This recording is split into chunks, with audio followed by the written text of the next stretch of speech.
بسم اللہ الرحمن الرحیم۔ السلام علیکم ورحمۃ اللہ وبرکاتہ۔ میں اپنے نئے آنے والے معزز ممبران کو اور ان لوگوں کو جو لوگ میرے ساتھ اس روحانی سفر میں شامل ہیں، جو لوگ اس لشکر کا حصہ ہیں، ان تمام لوگوں کو اپنے گھر میں یوٹیوب چینل پر، انسٹاگرام پر، ٹویٹر پر اور خاص کر ٹیلی گرام گروپ پر اور ٹیلی گرام چینل پر خوش آمدید کہتا ہوں اور امید کرتا ہوں کہ آپ تمام لوگ خیریت سے ہوں گے۔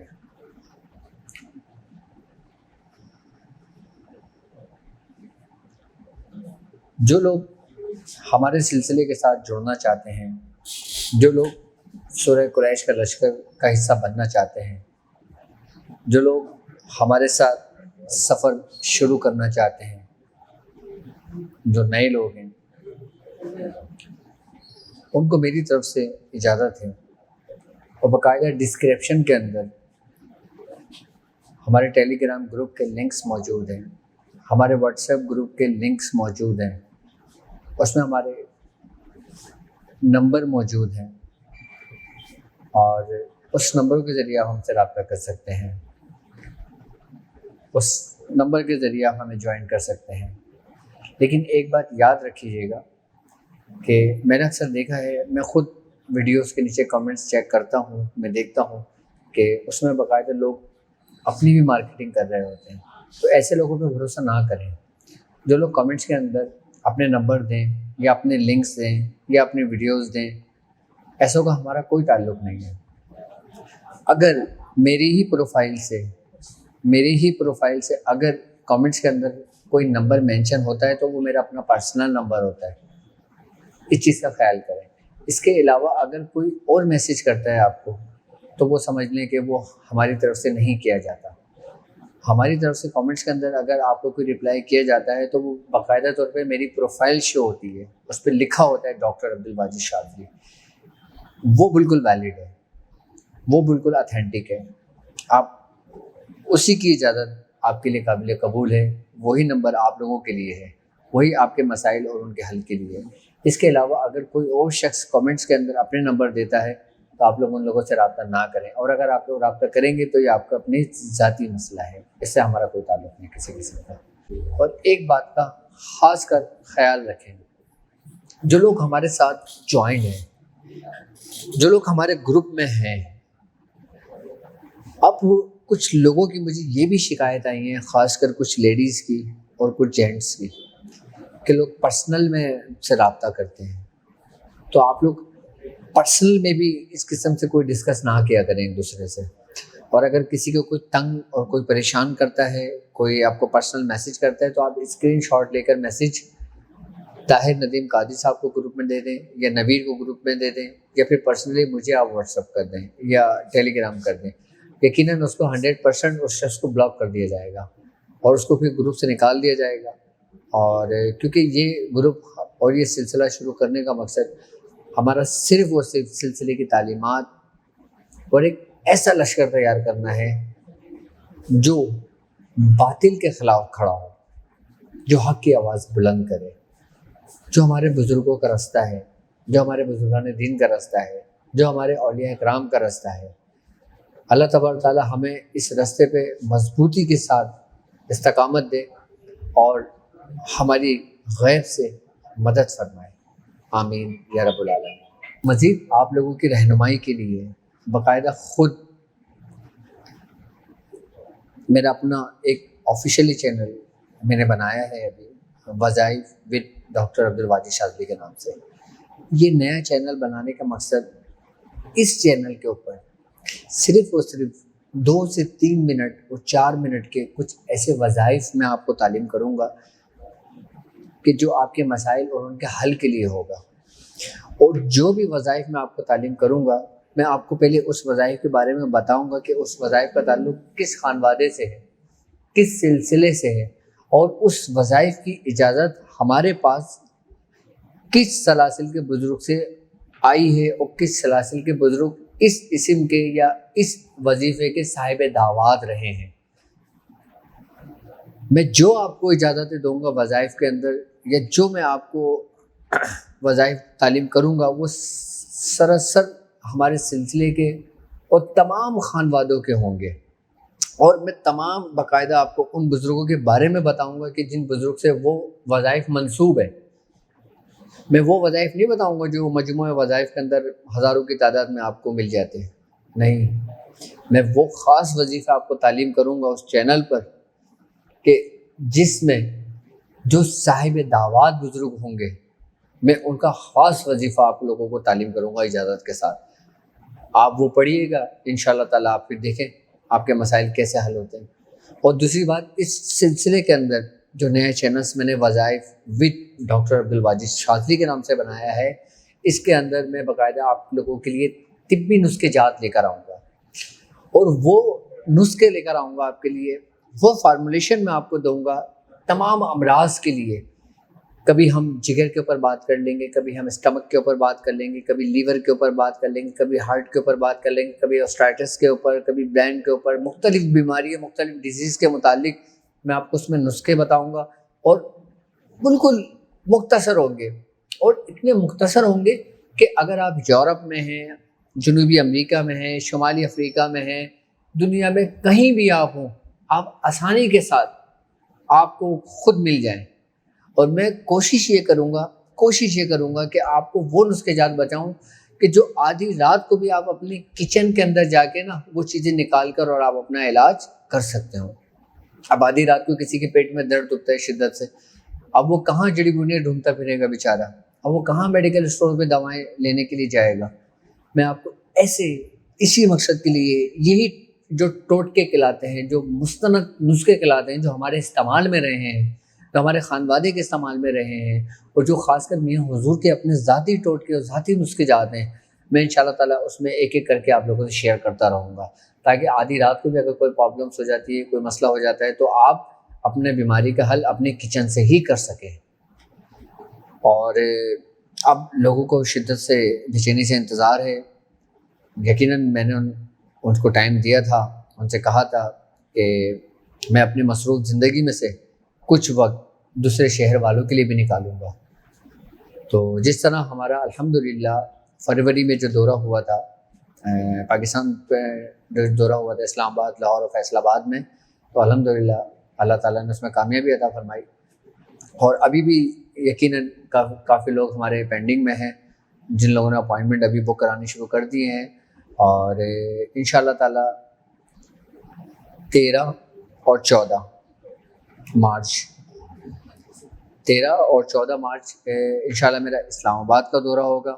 13 اور 14 تاریخ میری اسلام آباد کی ہے، اور اسلام آباد میں جو ہمارے جو مرکز ہے، جو ہمارا جگہ ہے جہاں ہم بیٹھتے ہیں، وہ وہی DHA سیکٹر F ہے، اور جہاں پہ آپ لوگ پہلے بھی آئے تھے، اور جو نئے آنے والے لوگ ہیں ان کو لوکیشن سینڈ کر دی جائے گی، اور بس ٹائمنگ کا خیال رکھیے گا۔ وہاں پہ جو میری ٹائمنگ ہوگی دوپہر 11 بجے سے شام 6 بجے تک ہوگی، دوپہر 11 بجے سے شام 6 بجے تک کی میری ٹائمنگ ہوگی۔ اس ٹائمنگ پہ آپ وقت کا خیال کیجیے گا۔ اسلام آباد میں 13 تاریخ اور 14 تاریخ، یعنی کہ 13 مارچ سن 2021، 14 مارچ سن 2021 اسلام آباد میں انشاءاللہ بیٹھوں گا میں، اور 15 اور 16 انشاءاللہ تعالیٰ میں لاہور میں بیٹھوں گا، اور لاہور میں بحریہ ٹاؤن ہی کی لوکیشن ہے۔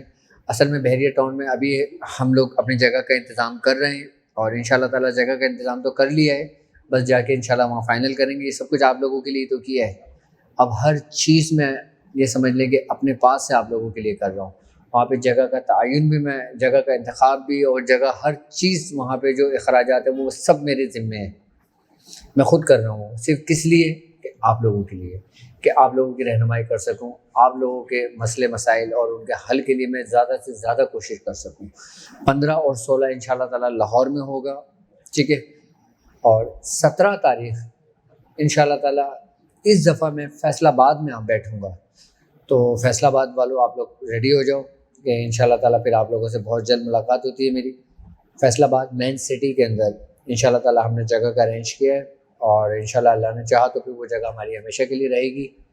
اور 13 اور 14 اسلام آباد ہیں، 15 اور 16 مارچ ہماری لاہور ہے، اور 17 مارچ ہمارے فیصل آباد ہے، اور انشاءاللہ تعالیٰ ابھی میں کوشش کروں گا کہ میں اپنی مصروفیت میں کچھ وقت اسپیشلی آپ لوگوں کے لیے اور نکالوں جو میں ملتان میں یا پھر سکھر میں انٹیریئر سندھ میں رکھوں، کیونکہ انٹیریئر سندھ والے بھی ہم سے بہت محبت کرتے ہیں، وہ بھی انتظار کرتے ہیں.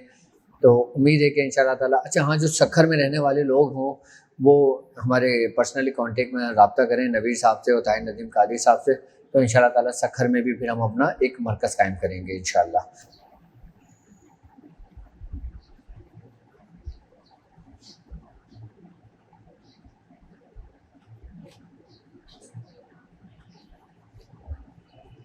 ہم لوگوں کا جو روحانی دورہ ہوا تھا حال سے 1 مہینہ تو ہو گیا اس کو، اب لوگ انتظار کر رہے ہیں کافی وہاں کے لوگ. اب وہاں کی بھی میں نے ڈیٹ اناؤنس کی ہے نا جی، 13 اور 14 انشاءاللہ اسلام آباد میں بیٹھنے کا ارادہ ہے، کیونکہ اسلام آباد میں بھی جگہ کا مسئلہ حل ہو گیا ہے. اسلام آباد DHA سیکٹر F میں، اور 15 اور 16 لاہور میں، وہ بحریہ ٹاؤن لاہور میں، اور 17 تاریخ انشاءاللہ فیصل آباد میں ہوگا.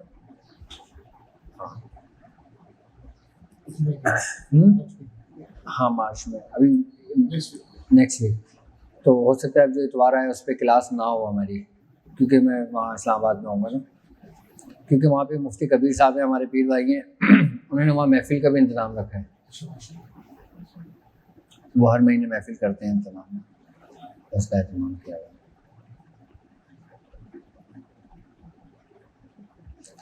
اور سب پہلے کیسا چل رہا ہے تمہارا سفر؟ صحیح ہے ماشاء اللہ.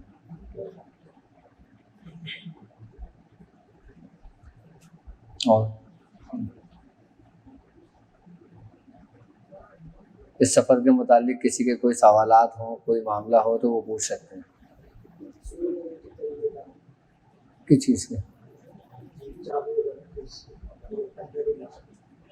15 کے. اچھا تمہیں کتنا ٹائم ہو گیا چلتے ہوئے؟ ہاں 6 مہینے ہو گئے.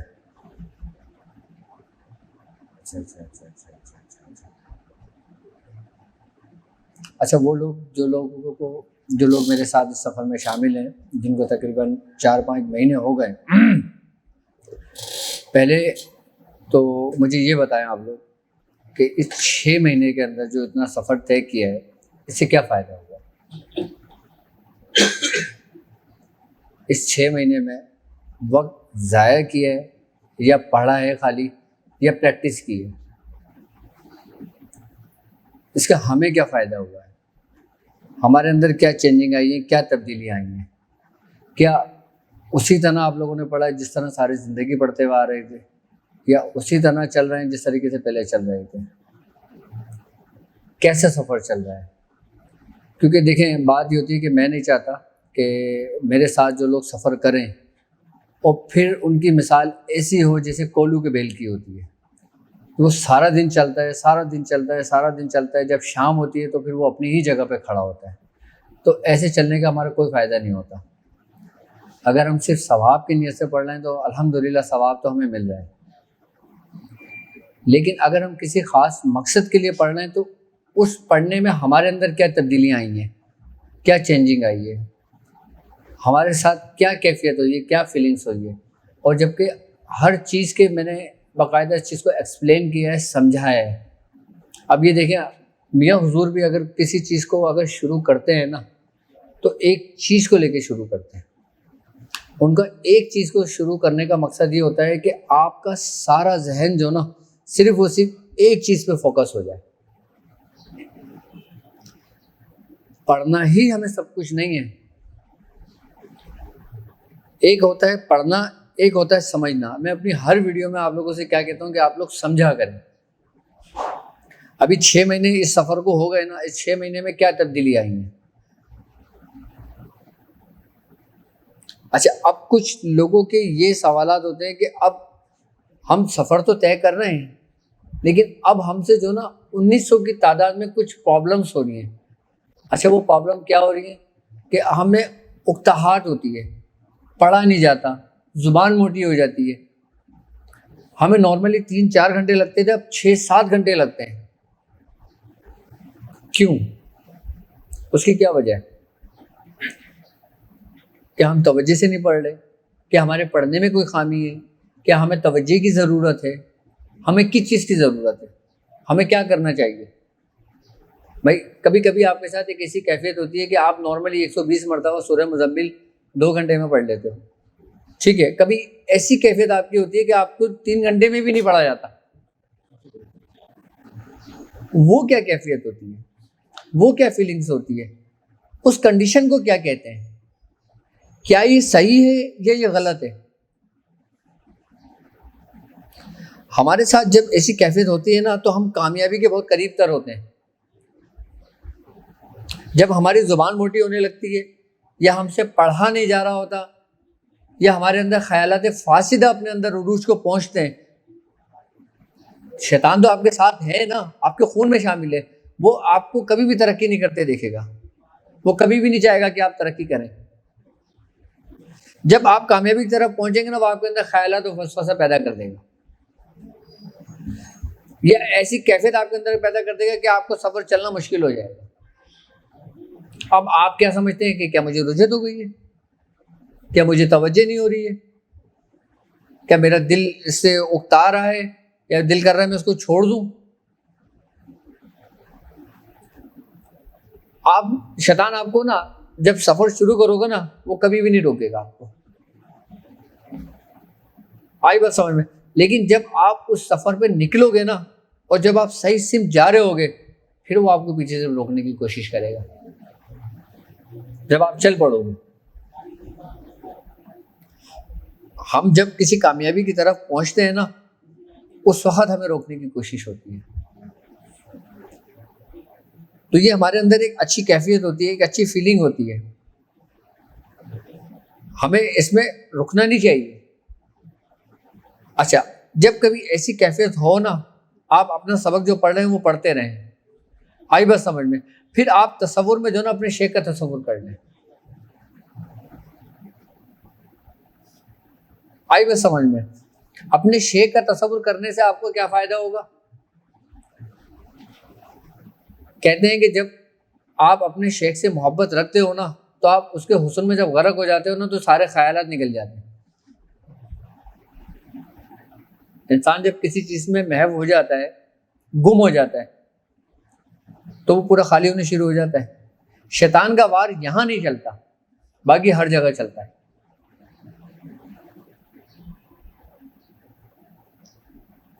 کیوں؟ کیونکہ جب مرید اپنے شیخ کا تصور قائم کرتا ہے، اس کا تصور دیکھتا ہے، اس میں جب گم ہوتا ہے،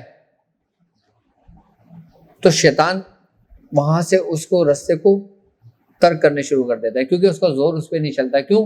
کیونکہ وہ اب ایک نہیں ہے، وہ ضم ہو گیا اس میں. جب تک وہ اکیلا تھا نا، تو وہ تنہا تھا.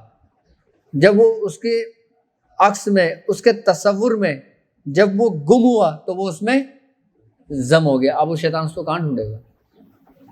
تو وہ جو خیالات فاسدہ ہے نا، وہ نارملی اپنے آپ سے ختم ہونے شروع ہو جائیں گے، یہ کیفیت ختم ہونی شروع ہو جائے گی. یہ میں نے بہترین اور آسان سے نسخہ بتایا ہے اس کا. اس میں بعض اوقات پڑھتے اچھا ایک منٹ، لوگ یہ شکایت کرتے ہیں کہ جب لوگ سوال کرتے ہیں تو آواز نہیں آتی. تم مائک لے کر آئے ہو دوسرا؟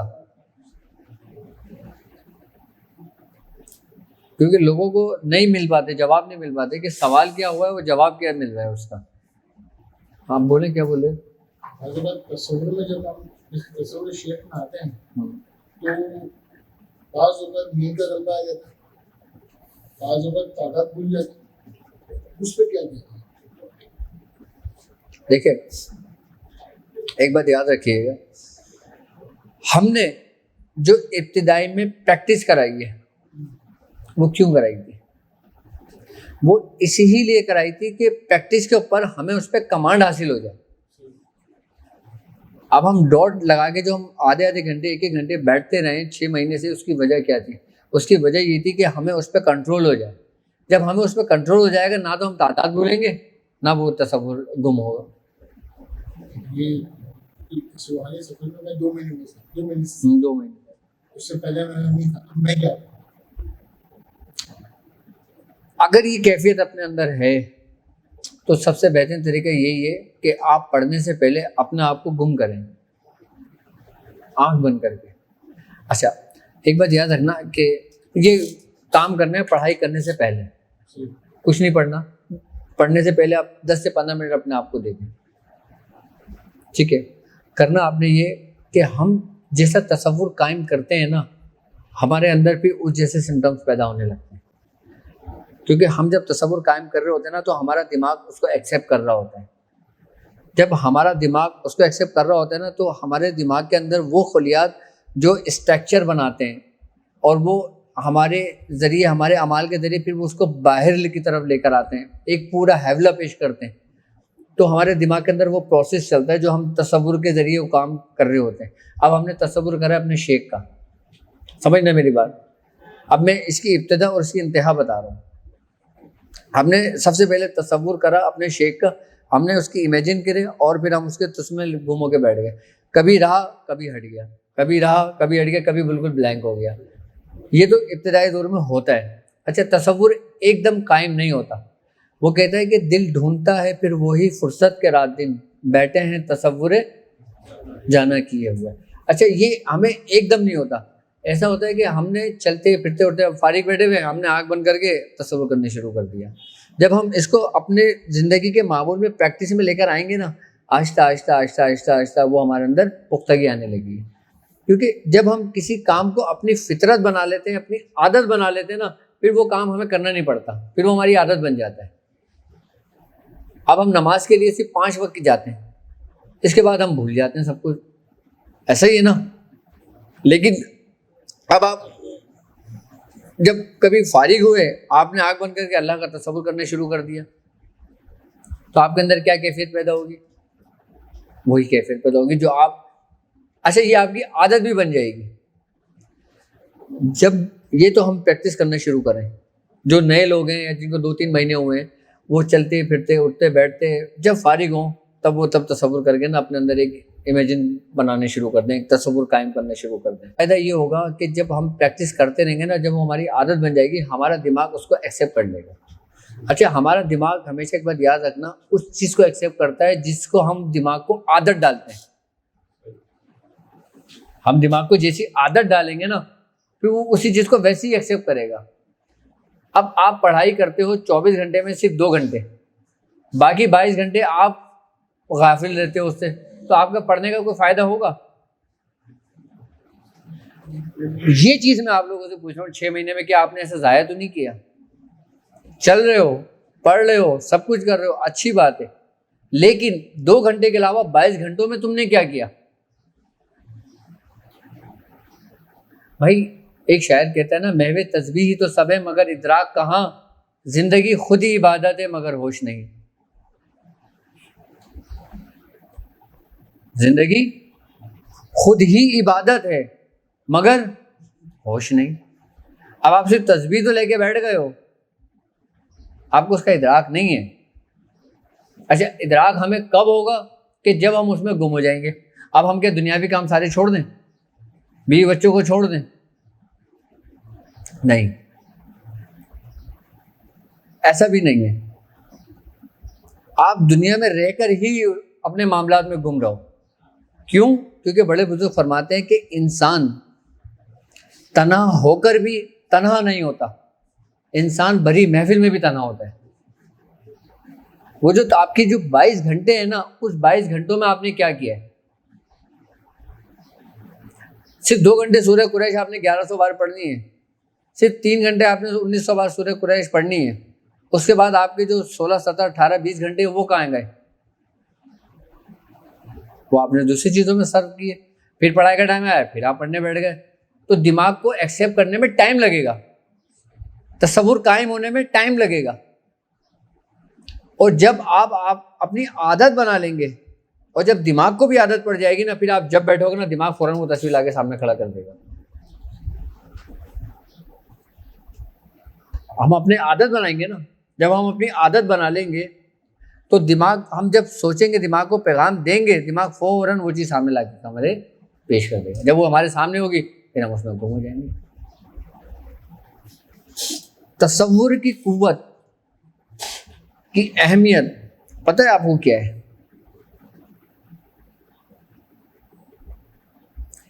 جو تصوراتی جو روحانیت ہے نا، یہ سمجھ لیں کہ یہ انبیاء کرام کا حصہ ہے.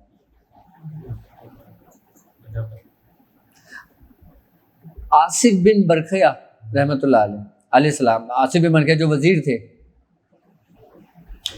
آپ نے ملکہ بلقیس کا جو تخت منگایا تھا، آپ نے کوئی چلہ کیا تھا کیا اس میں؟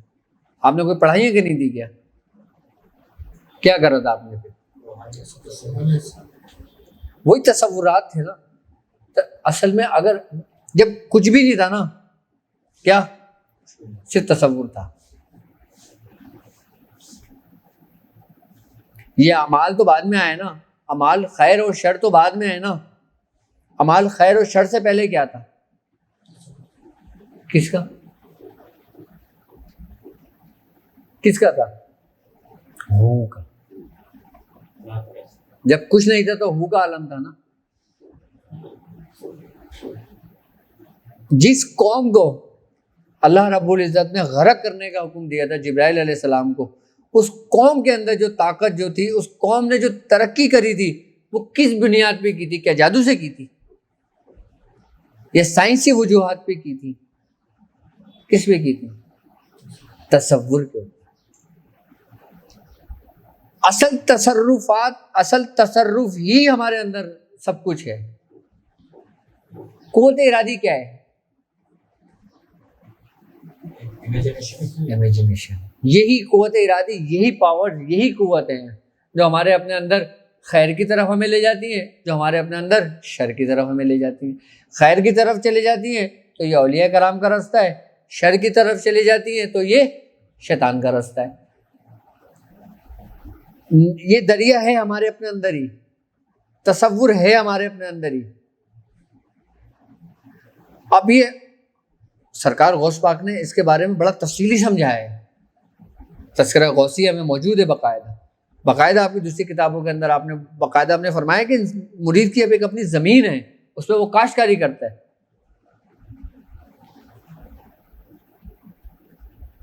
یعنی کہ ایک بیس بنیاد اس کے اپنے اندر موجود ہے. اب تمہارا رب کیا کہتا ہے؟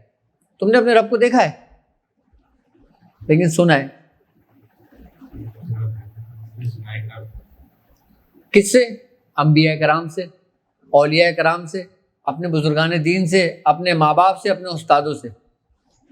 لیکن تمہارا رب کیا کہہ رہا ہے؟ وہ کہہ رہا ہے میں تمہارے گمان کے مطابق ہوں. کس سے؟ تم مجھ سے جیسا گمان کرو گے نا میں ویسا ہی ہوں. اب جب گمان کی بات آتی ہے تو پھر یہاں پر عقیدہ بیچ میں آتا ہے. اچھا، عقیدے کے معاملے میں کوئی کمپرومائز نہیں ہے. آپ اخلاقیات کے معاملے میں تو کمپرومائز کر سکتے ہو، لیکن اپنے عقیدے کے معاملے میں کوئی کمپرومائز نہیں کر سکتے. عقیدے میں اگر کوئی کافر ہے نا تو آپ اس کو کافر ہی کہو گے، لیکن اگر اخلاقیات کی بات کرو گے تو آپ ایک جگہ جمع بھی ہوگے.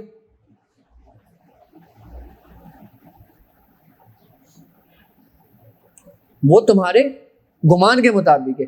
اب تمہیں کس طرح گمان کرنا ہے، کس طرح تصور کرنا ہے. اچھا، اب کسی نے اپنے شیخ کا تصور کیا،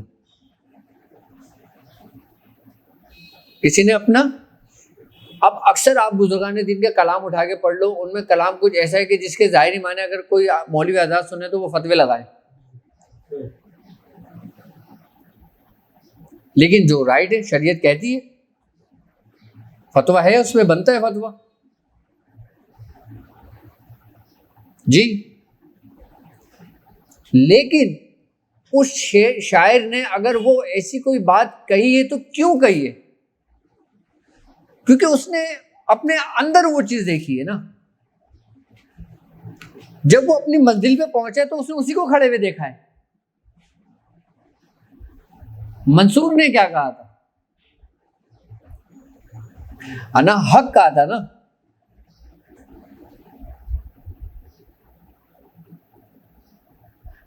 حضرت بایزید بستامی نے کیا کہا تھا؟ انما شانما کیا کہا تھا؟ کہ میں بہت عظیم ہوں.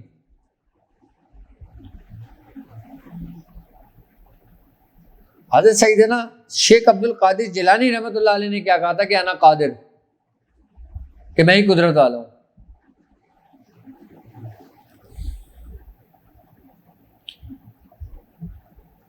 ہر بزرگوں نے جس نے جیسا دیکھا اس نے ویسے بولا. اچھا جس نے بولا وہ پکڑا گیا اور جس نے خاموشی اختیار کی وہ اور آگے نکل گیا. وہ کہتے ہیں نا کہ کوئی جب اللہ کے راز کو پا لیتا ہے تو اس کی زبان خاموش ہو جاتی ہے، بند ہو جاتی ہے. اب یہ اس کی ابتدا کہاں سے ہوئی تھی؟ ہر ولی کی، ہر نبی کی ابتدا کہاں سے؟ تصور سے، مراقبے سے. یہ آپ کی پہلی کلاس ہے اور یہی آپ کی انتہا کلاس ہے.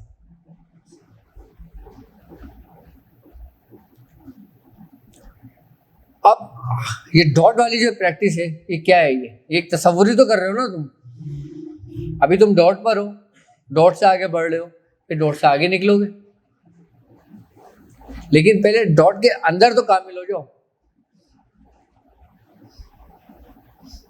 پھر اس کے بعد جب آنکھ بند ہوگی پھر تو وہی تصور قائم ہوگا نا تمہارا. اور جب وہ تصور تمہارا قائم ہوگا پھر جب تم اس میں گم ہوگے تو پھر تم ایک تسبیح سورہ اخلاص پڑھو اور 1,00,000 سورہ اخلاص کی تسبیح پڑھو برابر ہوگی. ایک عام شخص 1,000 تسبیح سورہ اخلاص کی پڑھے اور ایک شخص یہ کام کرنے والا اس طریقے سے اپنی سوچ کو، اپنے آپ کو ایک جگہ محدود کر کے ایک تسبیح پڑھے، وہ برابر ہوگی.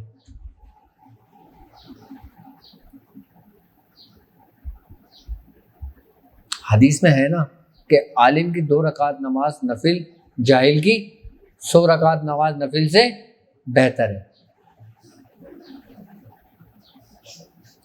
ہمیں ہر چیز ہمارے سامنے ہے لیکن پھر ہم اس سے غافل ہیں. اچھا ہم یہ سمجھتے ہیں کہ ہمیں روحانیت میں کمال حاصل ہوگا نا تو یہ چلہ کرنے سے ہوگا. ہمیں روحانیت میں کمال حاصل ہوگا تو یہ سوالات کرنے سے ہوگا. ہمیں روحانیت میں کمال حاصل ہوگا تو ہمیں یہ عمل کرنے سے ہوگا. اگر ہمیں روحانیت میں کمال حاصل ہوگا تو ہم اپنے شیخ سے اس کی اجازت اتنی دفعہ لے کے پڑھیں گے، بعد میں شیخ سے ملیں یا نہ ملیں ہمیں کمال حاصل ہو جائے گا. لوگوں کی یہ سوچ ہے. جبکہ کمالات ریاضت میں نہیں ہیں، محبت میں. ریاضت میں کمالات نہیں ہیں. ریاضت میں صرف وہ کہتے ہیں نا کہ صرف جس طریقے سے رگڑا جاتا ہے نا کسی چیز کو، بس وہ رگڑنا ہوتا ہے. اچھا برتن کو جتنا رگڑو گے صرف برتن صاف ہوگا آپ کا ریاضت سے، لیکن ڈالا نہیں جائے گا برتن میں کچھ اس وقت تک جب تک آپ کے دل میں آپ کی شیخ کی محبت کامل نہ ہوگی.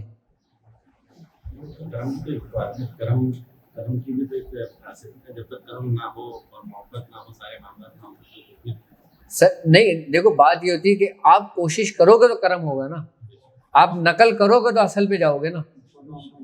نبی کریم صلی اللہ علیہ وآلہ وسلم کی حدیث ہے، آپ نے فرمایا تمہارا ایمان اس وقت تک کامل و مکمل نہیں ہو سکتا کہ جب تک میں تمہیں تمہاری ہر چیز سے زیادہ عزیز نہ ہو جاؤں.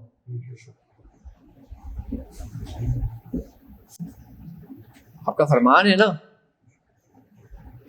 تو روحانیت اگر بیسیکلی اگر دیکھا جائے نا تو سارا انہی کے گرد گھومتی ہے. اور جو روحانیت کا منبع جو ہے نا وہ روح الامین ہے.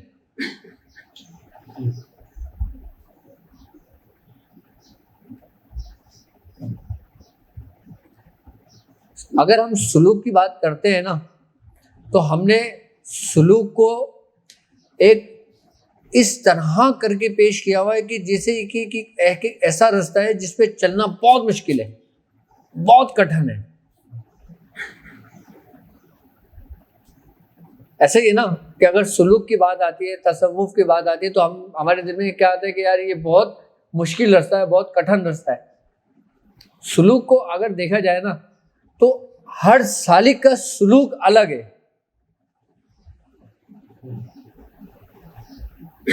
کیا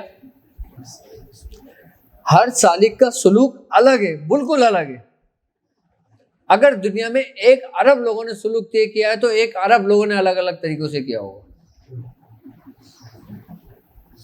کیسے؟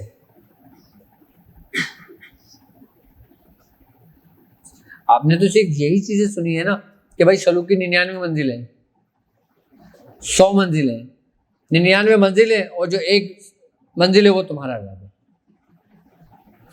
اب رب تک کون کیسے پہنچا ہے؟ دیکھو میاں حضور فرماتے ہیں کہ سلوک صرف 2 باتوں پہ قائم ہے. کن باتوں پہ؟ وہ 2 باتیں کیا ہیں؟ ایک دلیل اور ایک یقین. ایک دلیل اور ایک یقین. اپنے اندر سے دلیل ختم کر دو تو تمہارا یقین کا سفر شروع ہو جائے گا کہ جس دن تم لارے بفی کی منزل پہ کھڑے ہو جاؤ گے نا آگے کہ اس میں کوئی شک نہیں ہے، تو تم سلوک کے اندر داخل ہو جائے.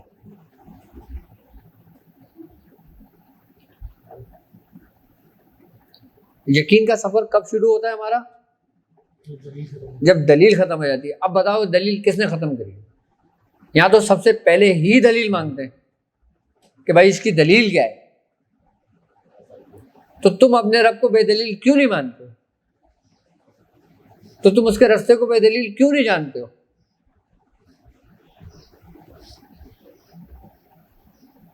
بھائی اب ہمارے پاس اس رستے پہ چلنے کے لیے شریعت بھی ہے، طریقت بھی ہے، حقیقت بھی ہے، معرفت بھی ہے، پیدانیت بھی ہے، اور کیا چاہیے.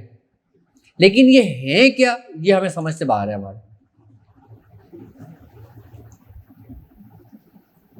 شریعت کے بغیر اگر اس رستے پہ قدم رکھتے ہو نا تو تم گمراہی پر جاؤ گے، تم گمراہ ہو جاؤ گے.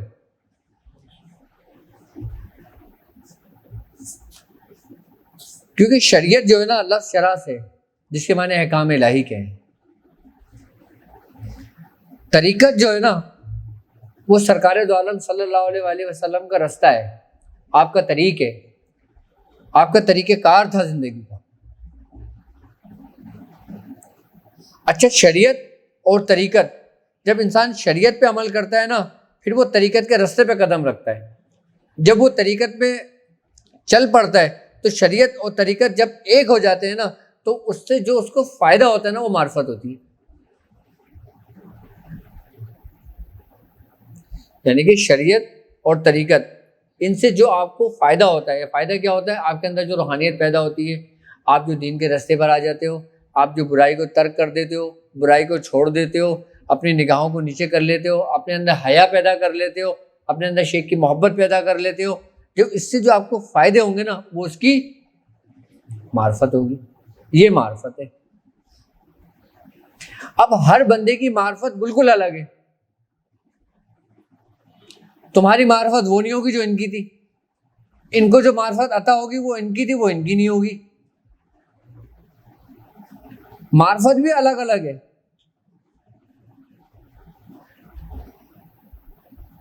ہاں یہ بڑا عجیب راستہ ہے، کیونکہ ان کو جو ملے گا وہ ان کے اپنے اس سے ملے گا نا، کہ جس رستے پہ یہ چلے، شریعت کے رستے پہ، طریقت کے رستے پہ یہ جس حد تک چلیں، جتنے قدم چلیں، ان کو اتنی معرفت حاصل ہوگی نا. اور ان کو جو معرفت حاصل ہوگی نا وہ ان کے ظرف کے مطابق ہوگی. اس کی شیان شان کے حساب سے نہیں ہوگی، کیونکہ اس کی شیان شان تو تم برداشت بھی نہیں کر سکتے. تمہارا کل تمہارے ہی ظرف سے ہوگی، اور کون سے راستے پہ ہوگی اور کہاں سے ہوگی وہ ہے طریقت. اور حقیقت کیا ہے؟ حقیقت یہ ہے کہ جب انسان کو معرفت حاصل ہوتی ہے نا پھر جب وہ اس پہ استقامت قائم ہوتی ہے، جب وہ اس پہ ٹھہرتا ہے، جب اس کے سامنے اس کی حقیقت ظاہر ہوتی ہے. پھر جو چیز تجلیات اس کے قلوب پر ہوتی ہیں، اس کے اپنے ذاتی اعمال پر ہوتی ہیں، پھر وہ اس کو باقاعدہ طور پہ اپنی آنکھوں سے تصورات یعنی کہ اپنے مشاہدات کو دیکھتا ہے، جس کو حقیقت کہتے ہیں. یہی تو سلوک کا راستہ ہے. بھائی شریعت پہ چل لیے آپ، طریقت کے راستے میں آ گئے. اب ان دونوں کا جو فائدہ ہوا وہ اس کی معرفت حاصل ہو گئی. معرفت جب آپ نے مشاہدہ کیا تو وہ اس کی حقیقت پہ پہنچ گئے. اب جب حقیقت میں آپ اس حقیقت کو اپنی آنکھوں سے دیکھو گے، ایک ہوتا ہے مشاہدہ وہ کہ جو آپ مراقب کی حالت میں دیکھتے ہو، ایک مشاہدہ وہ ہوتا ہے جو آپ آنکھ کھول کے دیکھتے ہو. اہل کاملین کا جو مشاہدہ ہوتا ہے وہ آنکھ کھول کر ہوتا ہے، اور اہل باطن کا جو مراقب جو ہوتا ہے وہ اس کا ہوتا ہے. اب حقیقت میں آپ جو کچھ بھی دیکھتے ہو، جب آپ اس پہ نہیں ٹھہرتے ہو، اس منزل سے اور آگے کی جانب جاتے ہو، تو آپ کہاں جاتے ہو؟ وحدانیت کی طرف. اور وحدانیت کیا ہے؟ وہی تمہارا ذات ہے جو مقام احدیت میں. قل هو اللہ احد. اب شروع کہاں سے کیا؟ شریعت سے. شریعت کس کا حکم ہے؟ تمہارے رب کا.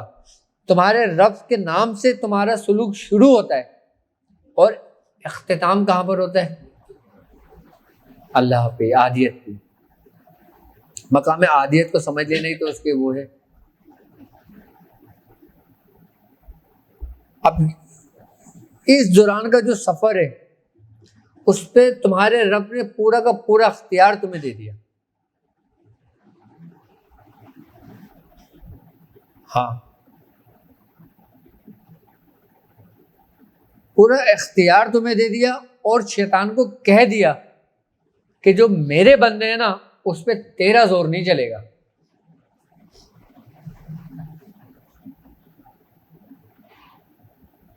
کیا؟ تیرا زور نہیں چلے گا. اب اس راستے کو، اچھا اب لوگ سمجھتے ہیں کہ اس پہ راستے پہ چلنا، ہم چلیں گے تو ہمارے اندر پریشانیاں آئیں گی، مصیبتیں آئیں گی، اور بڑے ہم لوگ اس میں آ جائیں گے، رجت کے اندر آ جائیں گے، ہمارے ساتھ یہ معاملات ہو جائیں گے. جبکہ ایسا کچھ بھی نہیں ہوتا.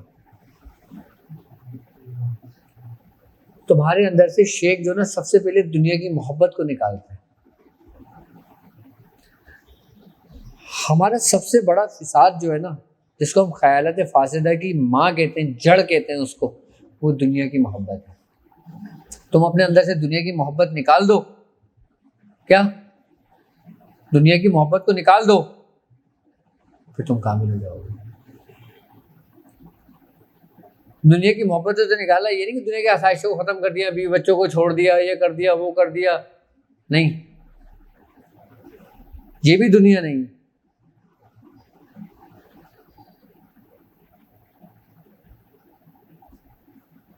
تمہاری دنیا تمہارے اندر ہے. کیا؟ تمہاری دنیا تمہاری اندر ہے. اب تمہاری دنیا کیا ہے تم دیکھ لو. تمہاری خواہشات کہاں جاتی ہیں؟ ایک شیخ کے دو مرید تھے. شیخ کا وصال ہو گیا. جب شیخ کا وصال ہوا تو سب اپنے اپنے راستے پہ چلے گئے. تو ایک مرید جو تھا وہ بادشاہ بن گیا اور ایک جو تھا وہ اسی حالت میں رہا. دونوں خلیفہ تھے ان بزرگ کے. جب جو اسی حال میں تھا، جب وہ اس شہر میں آیا، اس کو پتہ چلا کہ میرا پیر بھائی بادشاہ بن گیا، اس کو بڑا افسوس ہوا. اس نے کہا یار اس نے اپنے شیخ کا راستہ کیسے چھوڑ دیا؟ شیخ تو منع کرتے تھے کیا کہ دنیاوی لذت میں پڑنا. دنیاوی، اب میں آپ کو سمجھا رہا ہوں کہ دنیا کیا ہے، کہ دنیا کی لذت میں پڑنا. یہ تو بادشاہ بن گیا، یہ تو آسائشوں میں پڑ گیا، یہ تو تخت پہ بیٹھا ہوگا، یہ تو بڑے عیش و عشرت کی زندگی گزار رہا ہوگا. اس کے دل میں یہ خیال آیا. وہ اس کے پاس جب ملنے گیا تو جب بادشاہ نے اس کو دیکھا، اس کو پہچان لیا، اس کو بڑی عزت دی، اس کو بٹھالا، اپنے پاس بلایا، اپنے برابر میں کرسی لگائی اور اس کو بٹھالا. اب دونوں کی بات چیت ہو رہی ہے. وہ کہنے لگا شخص کہنے لگا تو نے کہ اپنے شیخ کا راستہ چھوڑ دیا جو تجھے شیخ نے امانتیں دی تھیں، تعلیمات دی تھی، کہ تو دنیاوی معاملات میں پڑ گیا، یہ عیش و عشرت، یہ محل، یہ نوکر چاکر، یہ بادشاہت، اور یہ تیرا محل اور یہ تیری سلطنت. تو وہ کہتا ہے نہیں، میں اپنے شیخ کے راستے پر ہوں. کہتا ہے کیسے؟ کہتا ہے اچھا میں بتاتا ہوں کیسے. وہ اپنے وزیر کو بلاتا ہے، اس سے کہتا ہے یہ میرا دوست ہے اور میرے پیر بھائی ہیں، ان کا خیال رکھنا، ان کی بڑا ادب اور ان سے بہت محبت رکھنا.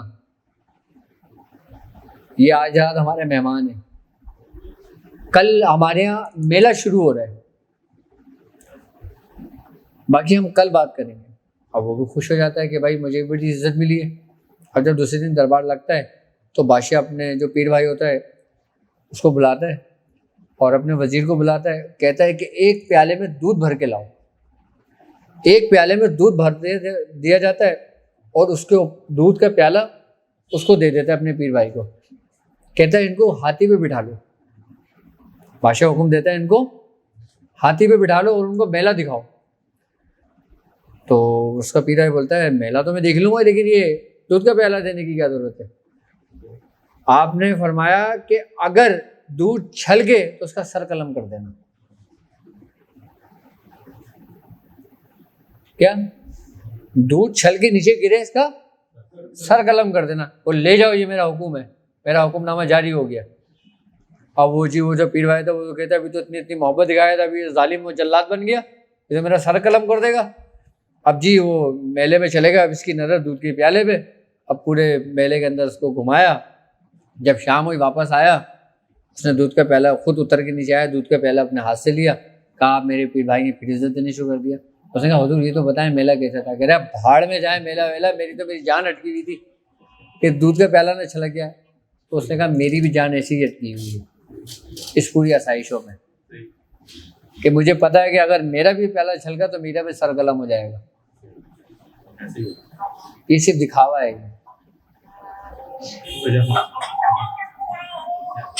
یہ دنیا ہے. اچھا جو بعض اوقات ہمیں جو دکھ رہا ہوتا ہے ایسا ہوتا نہیں ہے، اور جو ہوتا ہے وہ نہیں دکھ رہا ہوتا.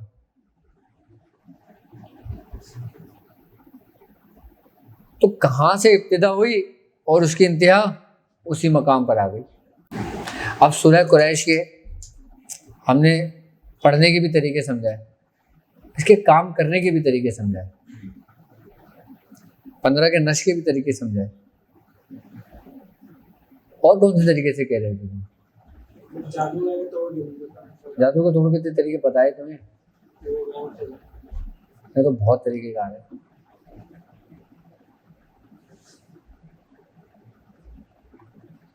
اور عمل کے وجہ سے سوال ہے کہ آپ نے کہا کہ جو بھی لاسٹ کلاس میں آپ نے کہا جو بھی آپ عمل پڑھیں، ہم عمل پڑھتے ہیں تو سب سے پہلے تو اس میں یہ ہونی چاہیے کہ ہم خالص اللہ کی رضا کے لیے پڑھ رہے ہیں. اور اس سے یہ فائدہ ہوتا ہے، میاں حضور بھی یہ فرماتے ہیں، اس سے یہ فائدہ ہوتا ہے کہ زکوٰۃ بھی ادا ہو جاتی ہے، ٹھیک ہے نا، اور کوئی رجت وغیرہ بھی پیش نہیں آتی.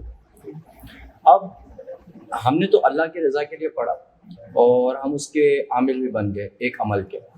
اب بالفرض ان اعمال میں وقفہ آ جاتا ہے، یعنی مداومت نہیں ہو پاتی کسی وجہ سے، تو کیا وہ زکوٰۃ ختم ہو جاتی ہے ہماری؟ اذان ہو جائے جی اللہ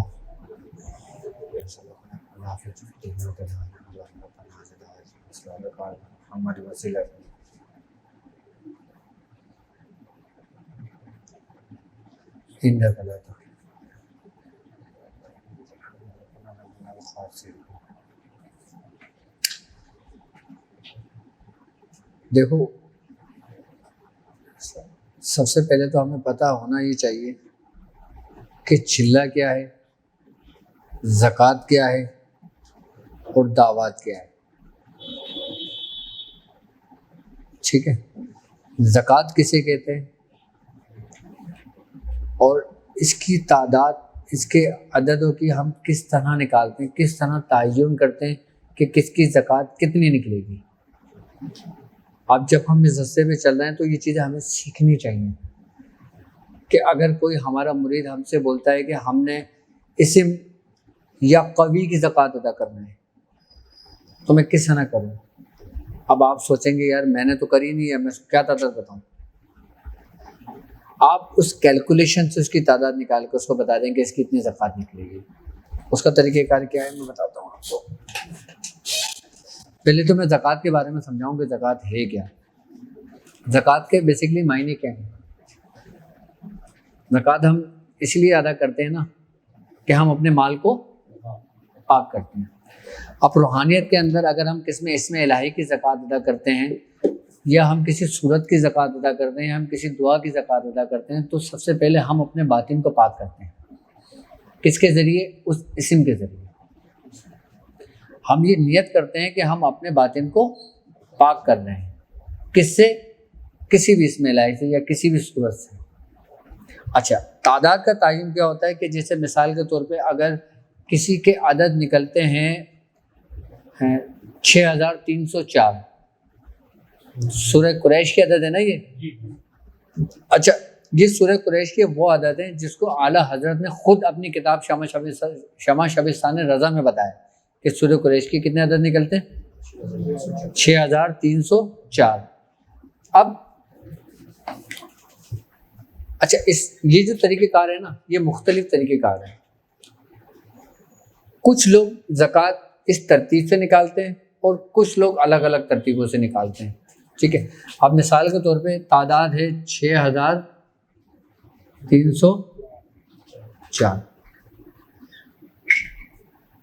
6 اور 3 9 اور 4 13، کیا عدد بنے؟ اب 13 کو 4 سے ضرب کریں کیا بنے گا؟ کتنا؟ 52۔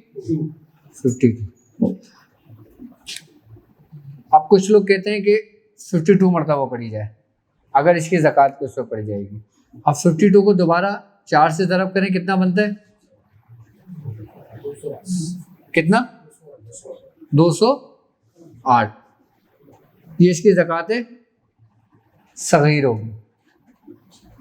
اب پھر 208 کو ہم 4 سے ضرب کرتے ہیں کتنی بنے گی؟ کیلکولیٹر نکال لو نا جلدی سے۔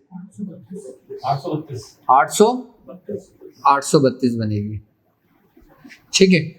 پھر ہم 832 کو 2 سے 4 سے ضرب کریں گے کتنی بنے گی؟ 3000 کتنی؟ 3328، ٹھیک ہے۔ اب 3328 ملٹیپلائی 4 کتنا بنا؟ 13312۔ کچھ لوگوں کے طریقہ کار ایسے ہیں، کچھ سلاسل کے طریقہ کار ایسے ہیں، وہ یہ کہتے ہیں کہ یہ جو تعداد ہوگی نا یہ زکوٰۃ اکبر ہوگی، اور کہتے ہیں کہ اس تعداد کو زکوٰۃ کبیر کہیں گے، اس کو زکوٰۃ صغیر کہیں گے، اس کو خالی زکوٰۃ کہیں گے۔ کسی بھی عدد کو اگر ہم 4 سے ملٹیپلائی کر دیتے ہیں جو عدد کا حصہ بنے گا نا وہ زکوٰۃ میں شمار ہوگا۔ اگر جیسے مثال کے طور پہ کسی اسم کے عدد بنتے ہیں 1532، اب 1532 کو اگر ہم اس میں لے کر آ جائیں تو اس طریقے سے کر لیں، اگر 1532 ہی پڑھ لیں یا 1532 کو ہم اب مثال پہ 6300 بنتے ہیں، اب 6304 ضرب 4 کریں گے کیا بنے گا؟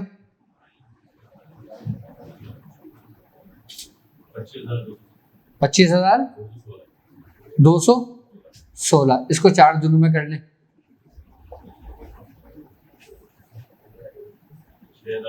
6300 کی تعداد بنے گی۔ زکوٰۃ نکالنے کے مختلف طریقے کار ہیں۔ اس ترتیب کے ساتھ بھی زکوٰۃ آپ نکال سکتے ہیں، اور جو سلاسل کے جو بزرگوں کے ساتھ طریقے چلے آ رہے ہیں اس سے بھی طریقے بھی نکال سکتے ہیں۔ 13,312 ہے، اس کو ڈیوائڈڈ بائی 4 کریں گے 4 دن یا ایک دن میں ایک بار پڑھیں گے؟ یہ ایک دن پڑھی جائے گی، ہاں ایک دن میں پڑھی جائے گی، تو اس کی زکوٰۃ ادا ہوگی ایک ہی دن میں زکوٰۃ ادا ہوگی۔ ہاں، اس کے مختلف طریقے کار ہیں۔ ہاں اچھا، کچھ کہتے ہیں کہ یہ جو طریقہ کار ہے اتنا مستند نہیں ہے، لیکن کچھ اس پہ اتفاق کرتے ہیں کہ نہیں یہ اچھا اور سب سے بہترین طریقہ ہے. ہمارے سلاسل کے اندر اسی ترتیب سے بھی ہم لوگ نکال کے زکوٰۃ کے طریقے سمجھاتے ہیں، اور جو وہ طریقے کار جو ہمارے بزرگوں کے ہیں اس طرح سے بھی چلاتے ہیں. اچھا، اب زکوٰۃ کے اندر جب ہم ادا کرتے ہیں تو ہم 40 دن کو ہی کیوں مخصوص کرتے ہیں؟ اب کچھ اعمال کے طریقہ کار ایسے ہوتے ہیں کہ جن کو ہم 40 دن میں رکھتے ہیں، کچھ ایسے ہوتے ہیں جس کو ہم 70 دن میں مکمل کرتے ہیں، کچھ ایسے ہیں جن کو ہم 120 دن میں مکمل کرتے ہیں. جیسے سورہ مزمل ہے 120 دن میں مکمل ہوتی ہے. اب سورہ مزمل ہے 117 دن میں مکمل ہوتی ہے. 117 کی تعداد 117 دن بھی پڑھی جاتی ہے، یہ بھی زکوٰۃ کا طریقہ ہے. 120 مرتبہ سورہ مزمل 120 دن تک پڑھی جاتی ہے، یہ بھی ایک طریقہ کار ہے. ہم نے کیے ہوئے طریقے یہ اس طریقے سے 117 مرتبہ 117 دن تک کرا ہے، پھر 120 مرتبہ 120 دن تک پڑھا ہے، پھر 92 مرتبہ 92 دن تک پڑھا ہے. اس میں بھی جگہ ٹائم کیا ہمارا کوئی کام ہی نہیں ہوتا، کہیں جانا ہی نہیں ہوتا تھا. ہاں، گھر سے مطلب سے گھر سے مطلب پاپا کا، بس اور کیا ہوتا تھا. ارے میں ابھی نکل رہے 2000 شادی کے بعد میں نکلا ہوں باہر، ورنہ میں تو حیدرآباد تک نہیں گیا تھا اپنے اس کام کی وجہ سے، پڑھائیوں کی وجہ سے. یہ زکوٰۃ کے طریقہ کار ہوتے ہیں اس کے. اچھا، 40 دن کے جو بزرگان دین فرماتے ہیں نا، وہ صرف اس نسبت کی اس سے فرماتے ہیں کہ اللہ رب العزت نے حضرت موسیٰ علیہ السلام کو 30 دن کے لیے بلایا تھا. کہاں پر؟ کوہ طور پر. اور اللہ تعالیٰ کہتا ہے کہ ہم نے 10 دن بڑھا کے 40 دن میں اس کو مکمل کر دیا، پورا کر دیا. وہ تمہارے رب نے کیا تھا. تو یہاں پہ تمہارے شیخ کا حکم ہوتا ہے 40 دن میں مکمل کرنے کا. اچھا، 40 کا جو صیغہ ہوتا ہے نا، یہ سمجھ لیں کہ یہ ایک اپنے اندر ایک خاصیت، ایک سریت رکھتا ہے. کس کی؟ جاذبیت کی. یعنی کہ روحانیت کو، معرفت کو، اور جو آپ پڑھ رہے ہوتے ہیں اس کو، نور کو اپنے اندر جذب کرتا ہے. اب جتنے بھی حاضری کے عمل ہوتے ہیں، جتنے بھی پڑھائیوں کے عمل ہوتے ہیں، وہ 40 دن کے لیے کیوں مخصوص ہوتے ہیں؟ اس کی وجہ ہی یہی ہوتی ہے. اچھا، یہ تو ہو گیا زکوٰۃ کا طریقہ اور چلے کا طریقہ. چلے کے اندر بھی یہی ہوتا ہے. کچھ چلے 11 دن کے ہوتے ہیں، کچھ 21 دن کے ہوتے ہیں، کچھ 40 دن کے ہوتے ہیں، کچھ 120 دن کے ہوتے ہیں، کچھ 7 سال کے ہوتے ہیں. اب جیسے ہفت ہیکل ہے، ہفت ہیکل کا جو چلہ ہے نا، ہفت ہیکل جو ہے اس کا 7 سال میں پورا ہوتا ہے. ہاں، ہر ہیکل 360 مرتبہ روز پڑھا جاتا ہے اور 360 دن تک پڑھا جاتا ہے. یہ 7 ہیکل ہیں، تو 7 سال میں جا کے یہ چلہ مکمل ہوتا ہے. ایک ہیکل روزانہ 7 ہیکل 360 کو ملٹیپلائی. ہاں، اس طرح پڑھا جاتا ہے. یہ پہلے ہیکل کے اندر آیت الکرسی ہے. ہاں، چھوٹے چھوٹے. ہاں، 360 مرتبہ پڑھا جاتا ہے یہ. لیکن جو لوگ ہفت ہیکل کا عمل کرتے ہیں وہ 7 سال کا چلہ اس کا ہے. اب سورہ مزمل کو لے لیں آپ، 120 بار آپ روز پڑھتے ہیں تو تقریباً میرے خیال سے 3 سال میں 1.25 لاکھ ہو جاتی ہے.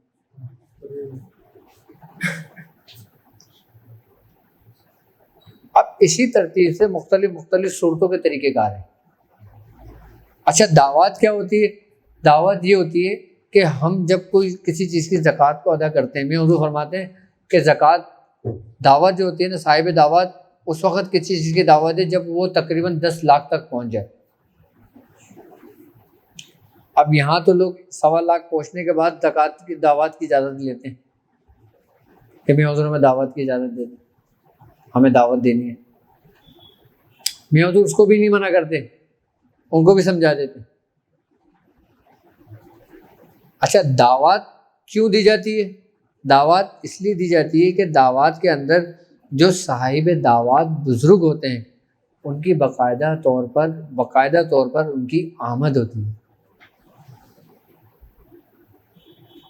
آپ دعوت کے اندر جب کسی چیز کو بلاتے ہو، پڑھتے ہو، تو آپ یہ کرو گے کہ کسی موکل کو حاضر کر لیں، یا کسی جن کو حاضر کر لیں، یا کسی شیطان کو حاضر کر لیں. دعوتیں بیسیکلی اس لیے دی جاتی ہیں تاکہ ان بزرگوں کی نسبت ان بزرگوں کا فیض، ان بزرگوں کی روحانیت انسان کو حاصل ہو اور ویسا ہی تصرف اس کو ملے کہ جیسا ان بزرگ کا اپنے دور میں تھا۔ اگر یہ بغیر دعوت کی تو نہیں ہو سکتا، کیا چیز؟ بغیر دعوت نہ دے ہاں اور یہ کرے تو نہیں ہو سکتا، وہ ایسے ہی مل سکتا ہے۔ نہیں دیکھو، فیض تو آپ کو پہلے رستے پہ ہی ملے گا، ملے گا آپ کو، فائدہ تو آپ کو ہوگا، فیض بھی آپ کو ملے گا۔ فیض کی مثال ایسے ہے کہ آپ کے گھر میں بجلی آتی ہے، کہاں سے آتی ہے؟ تاروں کے ذریعے پہنچتی ہے، کہاں سے؟ پیمٹی سے۔ اور پیمٹی میں بجلی کہاں سے آتی ہے؟ بجلی گھر سے۔ اگر ڈائریکٹ بجلی گھر سے آپ کے گھر میں بجلی آ جائے تو کیا ہوگا؟ بلاسٹ ہوگا۔ اسی طریقے سے روحانیت کا فیض کی بات ہے کہ ڈائریکٹ بجلی گھر سے بجلی کہاں پر جائے گی؟ پہلے پیمٹیوں میں، یعنی کہ ہمارے پیرانو نظام میں، اس کے بعد پھر وہاں سے وہ منتقل ہوتی ہے۔ کیسے منتقل ہوتی ہے؟ آپ کے ظرف کے حساب سے، آپ کی محنت کے حساب سے، آپ کی ریاضت کے حساب سے۔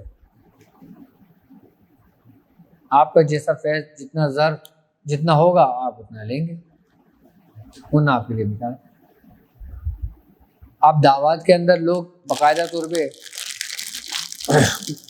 موکلان کی دعوت دیتے ہیں، کچھ اپنے نام کی دعوت دیتے ہیں۔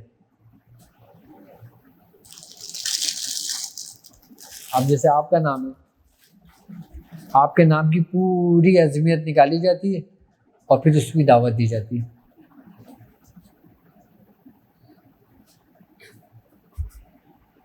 اب کچھ لوگ اپنے شیخ کے نام کی دعوت دیتے ہیں،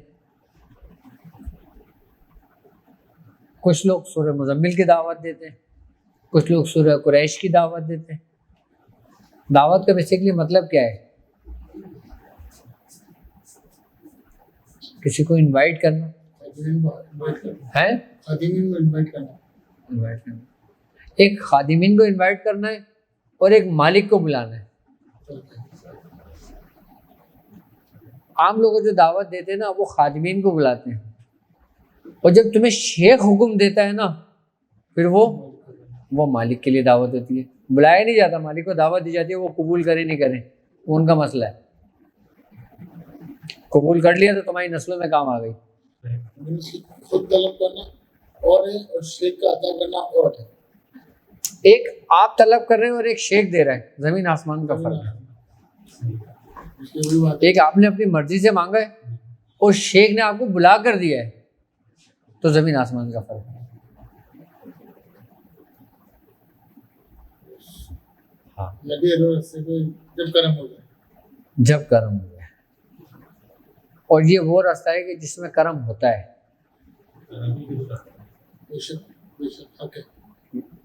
لازمی ہوتا ہے۔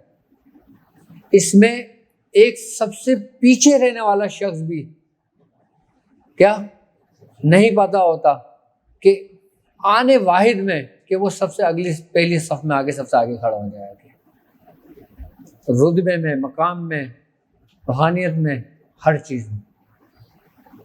یہ ایک ایسا راستہ ہے، ایک ایسا سفر ہے جسے چاہ اپنا بنا لیا۔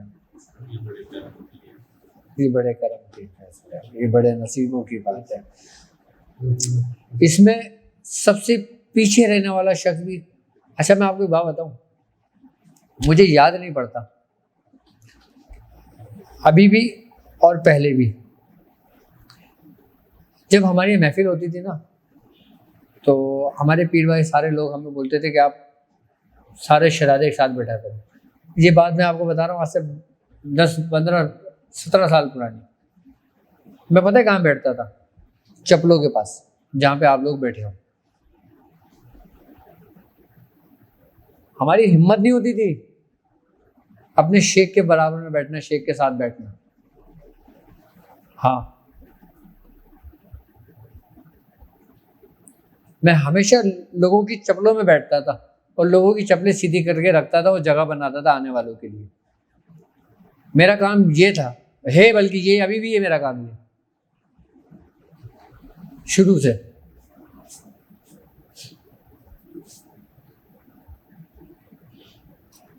کبھی بھی ہم نہیں بیٹھے.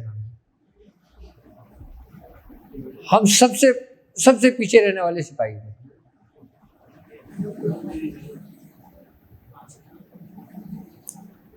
جب کرم ہوا تو ایسا ہوا کہ لاؤ ہاتھ دو اور آؤ اوپر. کیا اس لیے میں آپ سے یہ بات کہہ رہا ہوں کہ سب سے پیچھے رہنے والا شخص نہیں پتا ہوتا کہ کب وہ کہاں چلا جائے. جب تک تم خادم نہیں بنو گے نا، جب تک تم خادم نہیں ہوگے تم مخدوم نہیں بن سکتے.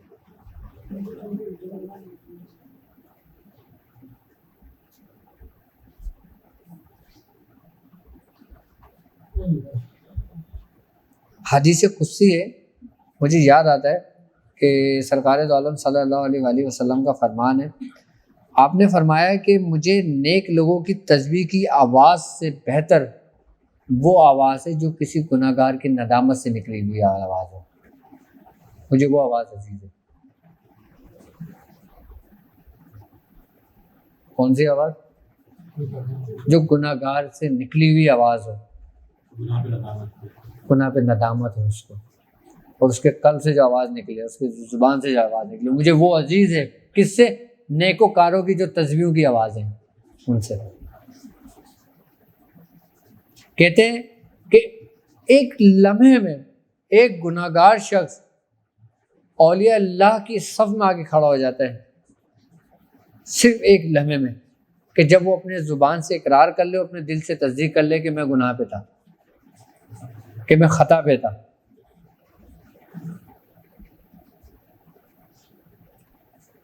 جس دن انسان یہ کر لیتا ہے نا، اس وقت وہ اولیاء اللہ کے صف میں آ جاتا ہے. بس. اور اس میں سب سے زیادہ آپ کی ماں باپ کی دعاؤں کا صلہ ہوتا ہے. اس میں نے ہمیشہ ان لوگوں کو کامیاب دیکھا ہے جن کے پیچھے میں نے ان کے ماں باپ کا ہاتھ اور دعائیں دیکھی اس راستے میں. اب ہم اس راستے پہ تو چل رہے ہیں، اپنے ماں باپ کو ہم نے ناراض کیا ہوا ہے، تو ہمیں اس راستے پہ چلنے کا فائدہ کچھ بھی نہیں ہوگا، چاہے تمہارا شیخ کتنے ہی کامل کیوں نہ ہو. تمہیں کوئی فائدہ نہیں ہوگا، تمہارے گھر والوں کو ضرور ہوگا،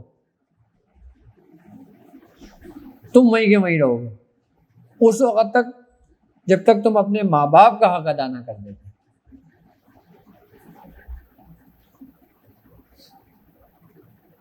ماں باپ کا رتبہ پتہ ہے تمہیں کیا ہے؟ کہ جب حضرت موسیٰ علیہ السلام کی والدہ کا جب انتقال ہوا تھا نا، جب آپ کوہ طور پہ جا رہے تھے، تو اللہ رب العزت نے پتہ ہے کیا کہا تھا؟ کہ موسیٰ سنبھل کر آنا میرے پاس. تو موسیٰ علیہ السلام نے کیا کہا کہ باری تعالیٰ میری ماں کیا مری، تو نے بھی مجھ سے منہ پھیر لیا؟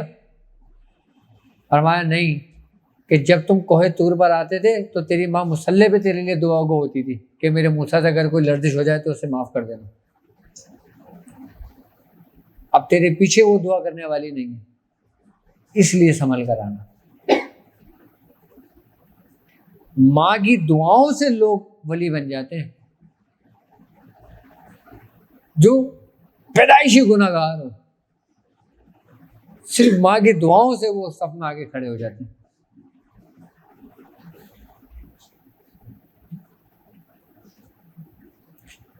ہر ولی کی تربیت کس نے کی ہے؟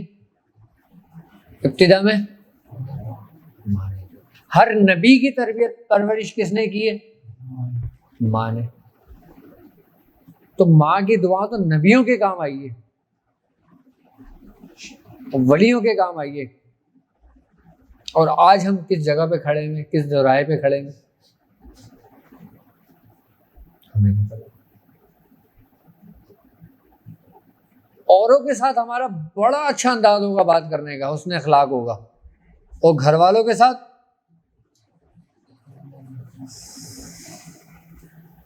ہے یہ میں دیکھو، میں آپ کو تلخ حقیقت بتا رہا ہوں کہ لوگوں کے ساتھ ہمارا بڑا حسن اخلاق ہوگا، اور گھر والوں کے ساتھ ایک دسترخوان پہ کھانا نہیں کھائیں گے. اگر کسی سے بات بگڑ جائے تو مہینوں اس کی شکل نہیں دیکھیں گے.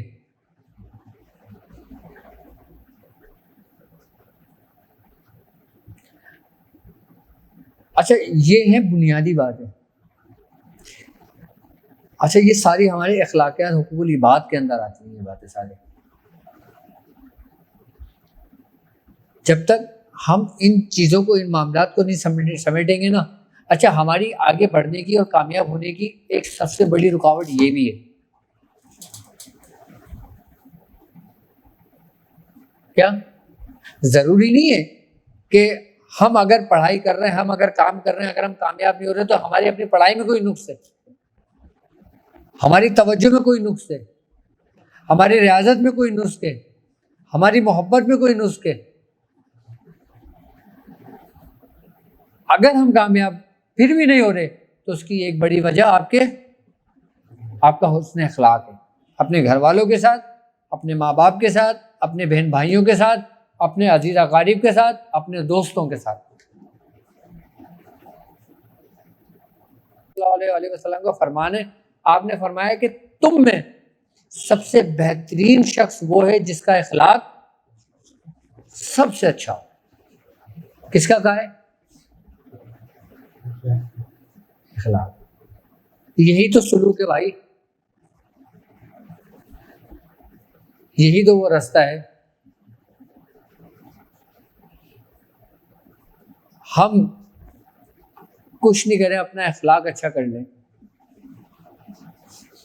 اللہ تعالیٰ نے حضرت موسیٰ علیہ السلام کو جب فرعون کے پاس بھیجا تھا, پتہ ہے کیا کہا تھا؟ کیا جب موسیٰ علیہ السلام نے حضرت موسیٰ علیہ السلام کو اللہ رب العزت نے فرعون کے پاس بھیجا تھا تو کیا کہا تھا کہ اے موسیٰ نرمی سے بات کرنا, شاید وہ مان جائے.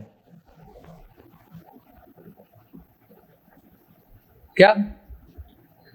اور نرمی سے گفتگو کرنا, یہ قرآن کا نفس ہے کہ اور نرمی سے گفتگو کرنا, نرمی سے بات کرنا کہ شاید وہ مان جائے. کس کو کہہ رہا اللہ تعالیٰ؟ اپنے محبوب کو. اس کو ضرورت کیا ہے؟ وہ تو کہتا ہے میں تیرے ساتھ ہوں, تو جا. کیوں؟ کیونکہ تمہارا اخلاق, تمہاری عاجزی, ہر چیز کا اثر سامنے والے پہ پڑے گا. تم اتنا لوگوں میں مقبول ہوگے, اتنی تمہارے دلوں میں, لوگوں کے دلوں میں تمہاری محبت ہوگی اگر تمہارا اخلاق اچھا ہے, چاہے تم لاکھ کچھ جیسے بھی ہو. آج ہم نے یہ چیزیں چھوڑ دی اور دوسرے مذاہب کے لوگوں نے یہی چیزیں اپنا لی. آپ کرسچن کمیونٹی کے اخلاق دیکھ لو, آپ یہودیوں کا اخلاق دیکھ لو. ہاں, جب وہ اپنے اخلاق کے اوپر آتے ہیں تو وہ ایک جانور کو بھی, کتے کو بھی نہلا رہے ہوتے ہیں, انجیکشن لگا رہے ہوتے ہیں, اپنے بیڈ روم میں اپنے ساتھ سلا رہے ہوتے ہیں.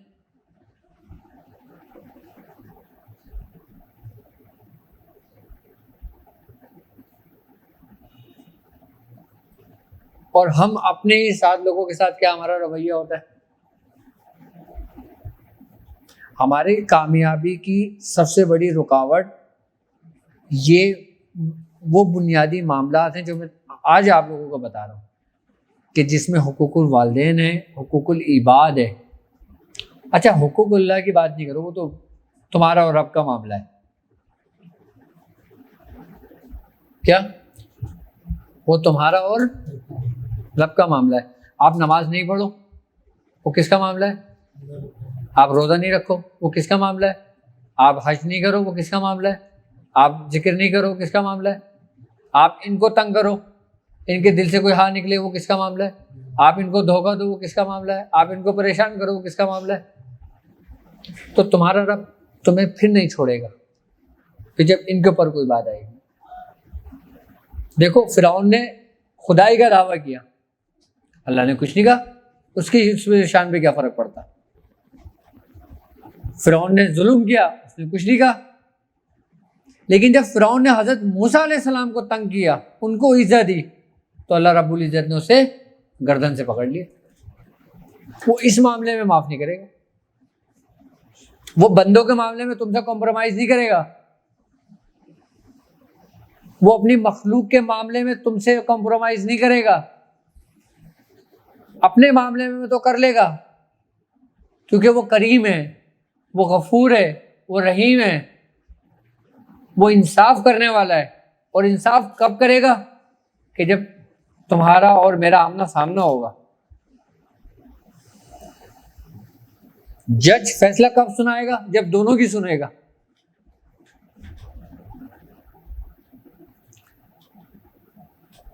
ہم مخلوق کے ساتھ اگر غلط کرتے ہیں نا، مخلوق کو اگر دھوکہ دیتے ہیں، مخلوق کے ساتھ معاملات کرتے ہیں نا، تو یہ سمجھ لو کہ آپ کسی بھی راستے پہ کامیاب نہیں ہو سکو گے۔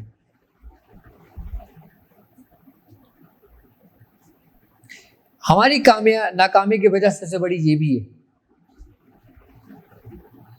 میں یہ ساری باتیں تمہیں اس لیے بتا رہا ہوں کہ تم اپنا تجزیہ کرو، ہم سب اپنا تجزیہ کریں کہ کیا ہم ایسے زمرے میں تو نہیں کھڑے ہوئے، کہ کیا ہم ایسے لوگوں کی صف میں تو نہیں کھڑے ہوئے۔ دیکھو لشکر میں چلنا ایک آسان ہے، لیکن لشکر کے اندر تم چل رہے ہو، تمہیں پتہ تو ہو تم کس صف میں کھڑے ہو۔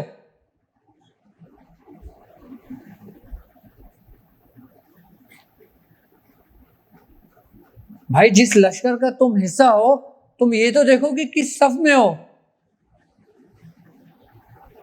کہ کہیں منافقت لوگوں کی صف میں تو نہیں ہو، کہیں منافقوں کی صف میں تو نہیں ہو، کہیں حاسدوں کی صف میں تو نہیں ہو،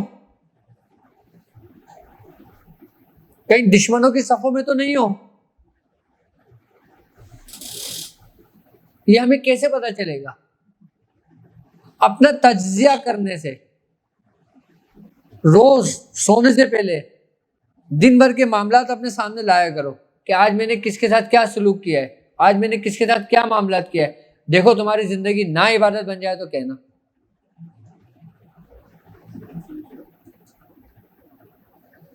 کوئی عبادت نہیں کرو، کوئی پڑھائیاں نہیں کرو، کوئی ریاضتیں نہیں کرو، اپنا تجزیہ کرو کہ تم نے کیا کیا آج کا دن۔ یہ سارے رستے، یہ ساری چیزیں ہمیں محسن انسانیت سرکار دو عالم صلی اللہ علیہ وآلہ وسلم بتا کے گئے، سمجھا کر گئے۔ آپ نے پوری زندگی اپنی صرف کر دی۔ سلام اس پر کہ جس نے بادشاہت میں فقیری کی، کہ جب آپ چلیں تو پہاڑ چڑھ کے بولیں گے سونے کے ہو جائیں، کہ آپ اپنا مسلح ہٹائیں تو زمین کے سارے خزانے ظاہر ہو جائیں، سارے خزانوں کی کنجیاں اللہ تعالیٰ نے آپ کو بھجوا دی کہ میرے محبوب کو دے دیں، اور آپ نے اس کو واپس لوٹا دیا۔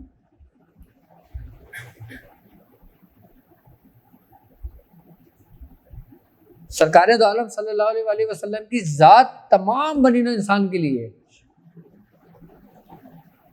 اب یہ تمہارے اوپر ڈیپینڈ کرتا ہے کہ تم اسے کیسے دیکھتے ہو، کہ تم اپنا تجزیہ تو کرو۔ آج ہمارے اندر اگر ہم حقوق عباد کی اگر بات کرتے ہیں تو ہمارے اندر اتنا شر پھیلا ہوا ہے، اتنا وہ ہے کہ ایک دوسرے کے ساتھ کھانا کھانے، پانی پینے کو ایک وہ کرتے ہیں کہ پانی نہیں پیتے، کھانا نہیں کھاتے۔ بھائی وہ ان کا اور رب کا معاملہ ہے نا، تمہارا اور رب کا معاملہ تھوڑی ہے۔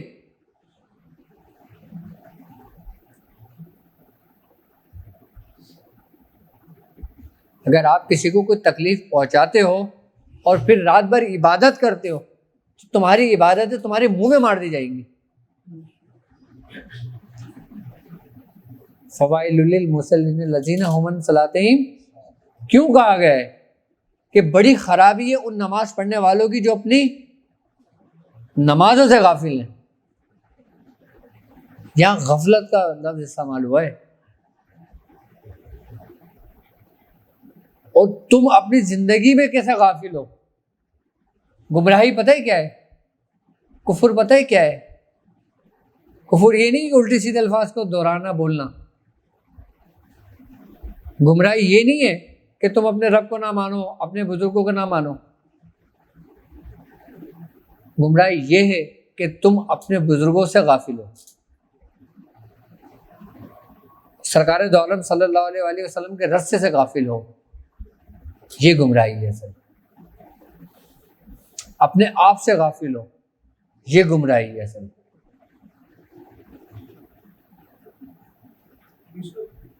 جو اپنے برا کریں آپ کے ساتھ ان سے دور رہنے میں بھلائی ہے، ہم نے بے بس یا ویسے ہوتے بھی تو نہیں رہنا کہ آپ لوگ آپ کے ساتھ برا کرتے ہیں، آپ کو برا کر دیتے ہیں اور آپ بے بس ہو کے رہنے ہیں اور جواب بھی نہ دیں۔ دیکھو ایک بات یاد رکھنا کہ جہاں پہ اچھائی ہے وہاں پہ برائی ہے، ٹھیک ہے؟ اچھائی اور برائی سمجھ لو اندھیرا اور اجالا ہے۔ اگر کوئی شخص تمہارے ساتھ برا کرتا ہے تو کیا تم بھی برا کرو گے اس کے ساتھ؟ تو پھر تم میں اور اس میں کیا فرق رہا؟ یہ اگر میں دور ہو جاؤں میں وہی سمجھا رہا ہوں نا آپ کو، میں وہی سمجھا رہا ہوں کہ اس صورت انسان کو خاموشی اختیار کرنی چاہیے۔ اب میں آپ کو ایک بات بتاؤں، آج کل یہ معاملہ بہت زیادہ چل رہا ہے کہ ہم کسی کے لیے بہتر کرنے کی کوشش کرتے ہیں، ہمارے دل میں ارادہ ہوتا ہے کہ یار نیت ہوتی ہے کہ ہم اس کے لیے اچھا کر رہے ہیں، لیکن وہ ہوتا برا ہے۔ کیا ہوتا؟ وہ برا ہے۔ تو کیا کرنے والے کے اوپر اس کا اثر ہوگا؟ اب میں کھلے لفظوں میں تمہیں سمجھاتا ہوں، ایسے بہت سارے کیسز میرے پاس آتے ہیں، شوہر نے دوسری شادی کر لی، اب پہلی بیوی اس سے محبت کرتی ہے، دوسری بیوی بھی اس سے محبت کرتی ہے، اب پہلی بیوی یہ کہہ رہی ہے کہ کچھ ایسا کر دیں کہ اس کو چھوڑ دیں۔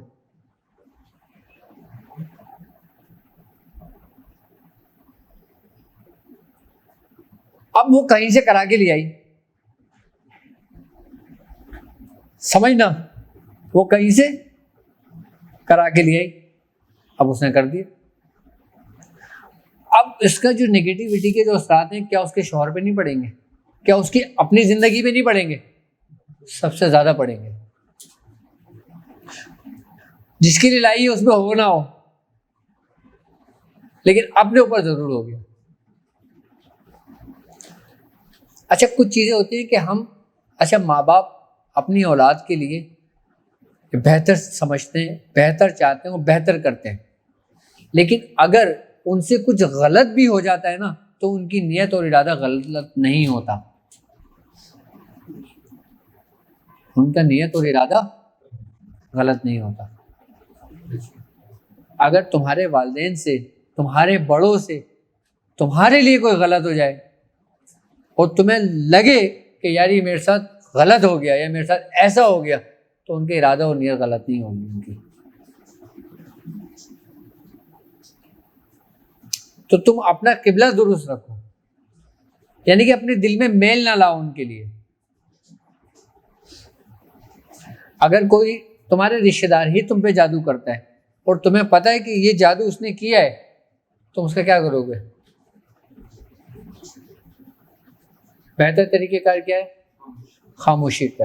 خاموشی آپ کے 1000 سوالوں کا جواب ہے۔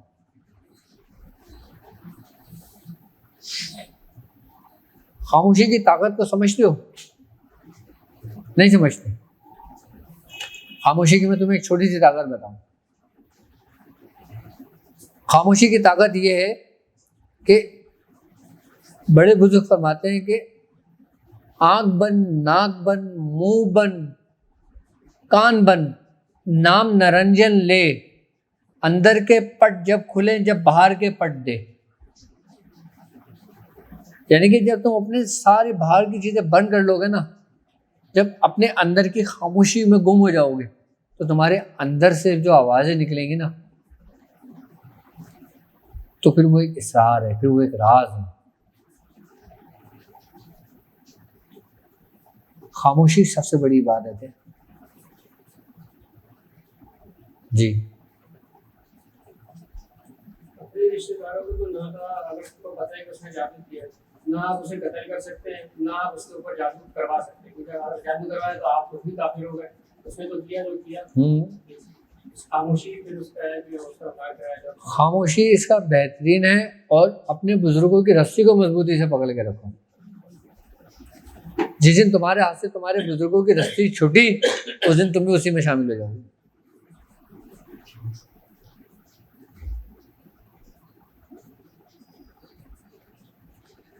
تو یہ بات ہے۔ میں خاموشی کا بتا رہا تھا. اچھا، ایک شغل ایسا ہے کہ اس میں خاموش رہا جاتا ہے، اس میں بولا نہیں جاتا، نہ پڑھا جاتا ہے، صرف خاموش رہا جاتا ہے. شغل کیا چیز ہے؟ شغل ایک، اس کو کہتے ہیں کہ جب ہم کسی ایسے کام میں مشغول ہو جاتے ہیں کہ جس سے ہمیں فائدہ ہونے لگتا ہے تو وہ ہمارے لیے شغل بن جاتا ہے. یعنی کہ بزرگوں کا طریقہ کار تھا نا کہ کسی نے چاند کو دیکھا اور وہ چاند کو دیکھتے ہی چلے گئے. اس کیفیت کو شغل کہتے ہیں. اب جیسے کہتے ہیں نا یار شغل میں بندے نے کیا سے کیا کر دیا ہے، ظاہری اعتبار سے، ظاہری مقاصد کے معاملے میں، کہ چلاؤ شغل کرتے ہیں. اب شغل کو زیادہ لوگوں نے اس معاملات میں استعمال کر لیا، جبکہ حقیقت دیکھا جائے تو سلاسل کے شغل ہوا کرتے تھے، کچھ اور ہی چیز ہے شغل. اچھا، جو شغل خاموشی جو ہوتی ہے نا، اس کے اندر باقاعدہ انسان وہ آوازوں کو سنتا ہے کیا جو ازل میں کہیں گئی تھی. ہاں، انسان اپنے قلب کی آوازوں کو سنتا ہے، اپنی روح کو محسوس کرتا ہے. ہم کب محسوس کریں گے؟ کہ جب ہم ظاہری طور پہ سب کچھ بند کریں گے، اپنی آنکھ، کان، منہ، ناک. جب ہم ظاہری طور پہ سب کچھ معاملات میں دروازے بند کریں گے تو اندر کا دروازہ کھلے گا نا. بھائی آپ دروازہ کھٹکھڑاؤ گے، دروازہ کہاں سے کھلے گا؟ اندر سے کھلے گا نا.